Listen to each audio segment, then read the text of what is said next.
বাংলাদেশের সামনে সমীকরণটি এখন বেশ জটিল কিন্তু অসম্ভব নয়। 3 গ্রুপের মধ্যে তৃতীয় হওয়া দলগুলো সেরা 2-এ থাকতে পারলে মিলবে পরের ধাপের টিকিট। বর্তমানে কোনো পয়েন্ট না পেলেও গোল পার্থক্যে উজবেকিস্তান ও চাইনিজ তাইপের চেয়ে এগিয়ে আছে বাংলাদেশ। ফলে ভিয়েতনামের বিপক্ষে একটি বড় জয় বাংলাদেশকে পৌঁছে দিতে পারে ইতিহাসের পাতায়।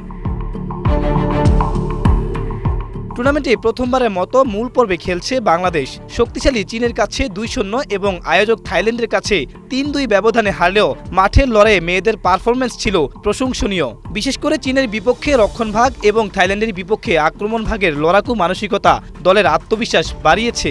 সোমবার পুরোদমে প্রস্তুতি সহকারী কোচ আবুল হোসেনের তত্ত্বাবধানে আগামীকাল কিভাবে ম্যাচ খেলবে আমাদের সেইভাবে আমরা প্রস্তুতি আজকে নিয়েছি এবং প্লেয়ারকে বোঝাতে সক্ষম হয়েছি যে আগামী ম্যাচটা তাদের সেরাটা দেওয়ার জন্য সবাই চেষ্টা করবে তাদের সেরাটা দেওয়ার জন্য ইনশাআল্লাহ। কোচেরা সবসময় আত্মবিশ্বাসী এবং প্লেয়াররা বুঝতে পেরেছে তারাও আত্মবিশ্বাসী, কারণ ম্যাচ বাই ম্যাচ তারা ভালো করেছে।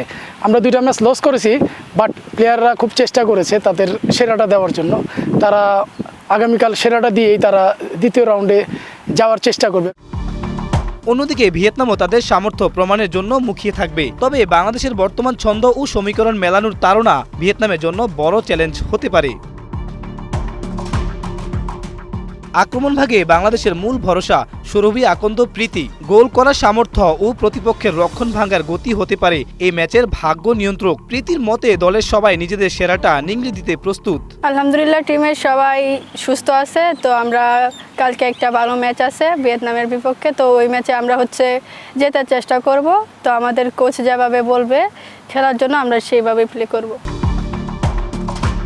বাংলাদেশকে কেবল জিতলেই হবে না, নজর রাখতে হবে অন্য গ্রুপের ফলাফলের দিকেও। তবে গোল ব্যবধান যেহেতু বাংলাদেশের পক্ষে আছে, তাই ভিয়েতনামের বিপক্ষে 3 পয়েন্ট অর্জন করতে পারলে কোয়ার্টার ফাইনালের পথে অনেকখানি এগিয়ে যাবে মারিয়া প্রীতিরা। মঙ্গলবার থাইল্যান্ডে বাংলাদেশ সময় সন্ধ্যা 7টায় মাঠে নামবে বাঘিনীরা।